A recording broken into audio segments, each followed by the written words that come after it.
Alright, let's try another one, and this one is a little bit different than the two we've done before, just because it may not be as easy to spot what you should let be your u.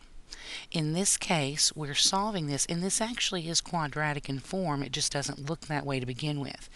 But since our middle term is usually our plain variable, we're going to let u in this case be the square root of x.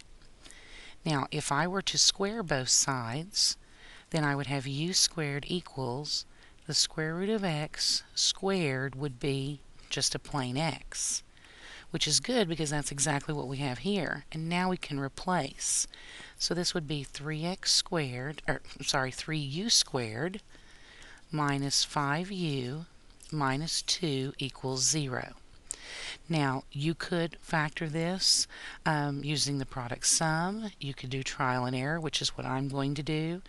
Or you could use the quadratic formula, or you could complete the square. We've learned all of those techniques to be able to solve for a variable.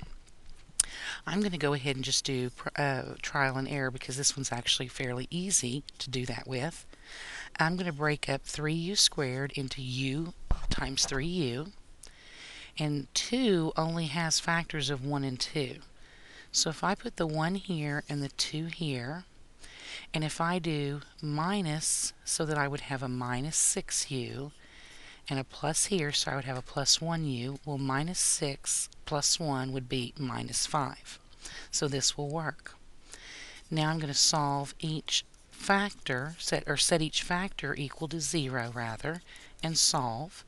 So here we would have 3u equals negative 1, or u equals negative 1/3. Here I would have u equals 2. But again, remember, we didn't start off with u's. We're supposed to be solving for x. So I'm going to have to replace u with what we said it was, the square root of x. So that means the square root of x will equal negative 1/3.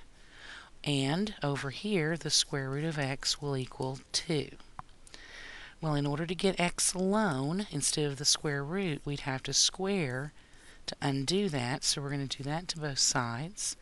The square root of x squared is x equals negative 1/3 squared is 1/9. Over on the other side, again, if we square both sides to get x by itself, we would have x equals, oh, oops, sorry, that should have been a 2 there, wasn't it? I was getting ahead of myself. Sorry about that. We had u equals 2, so I had to replace that as the square root of x equals 2, which means x equals 4. So it looks like we have two answers here to this problem. But in this one, looks are very deceiving. Let's try the 1/9 and see if it works. Let me just check it over here. I'm going to check the 1/9.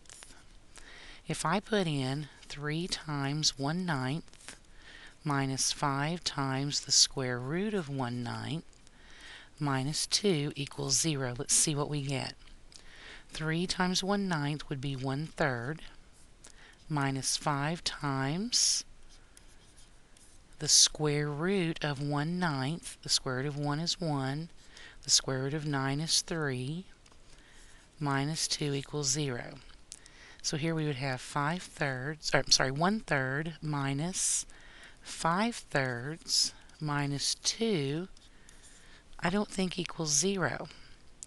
1/3 minus 5/3 would be negative 4/3 minus, I'm going to change this 2 into thirds so we can combine them. I'm going to make that minus 6/3.